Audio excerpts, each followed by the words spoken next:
بسم الله الرحمن الرحیم.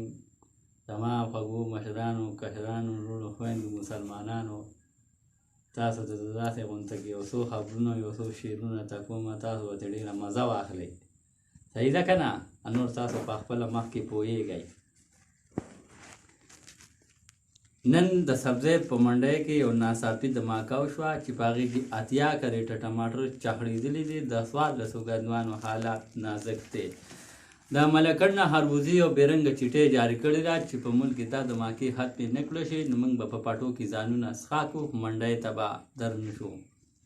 بل خوا ټماټر خبر ورکړی چې زړه ښکته پورته نه کوي. موږ د ملکڼ ټولې درګې مورچې کابو نیولې دي. جمعې کې به د بسونو په ذریعه درځو او ناڅاپي په منډۍ حمله کوو چې خلکو به ټولې کاپړې ګنده کوو.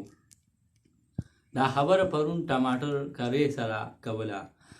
د بډبېرې ډبې د کوواټ بس ته ډېر په ناخوالۍ سره ووایي چې ما پسې بې وخته ارنې مه وهه، په ما باندې د ځوانۍ وار تېر شوی، زه تا له سمدستي لار نه شم درکولی.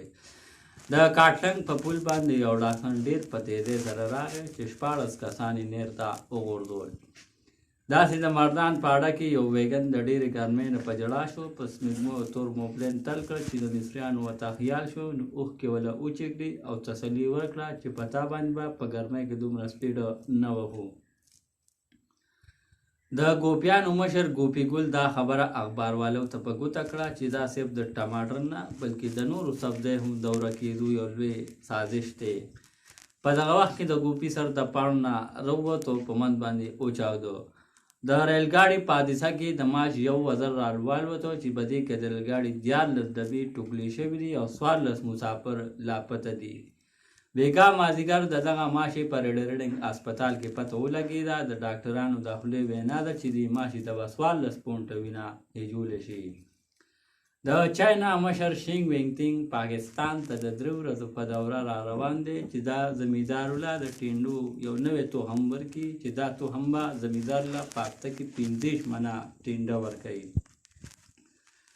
نن د غوښې په میچ کې نظر حسین امیر حسین ته په 12 پالیټو کې ماتې ورکړه چې په دې کې د سید ولی او میرولی څاروی سبا ته پاتې شو.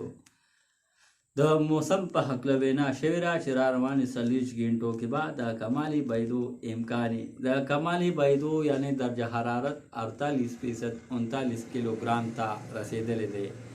نور به سبا نه هم راهیږي، ما هم به پریوځي، باران سر مې څه کار نشته، که ورېږي او که نه عدالت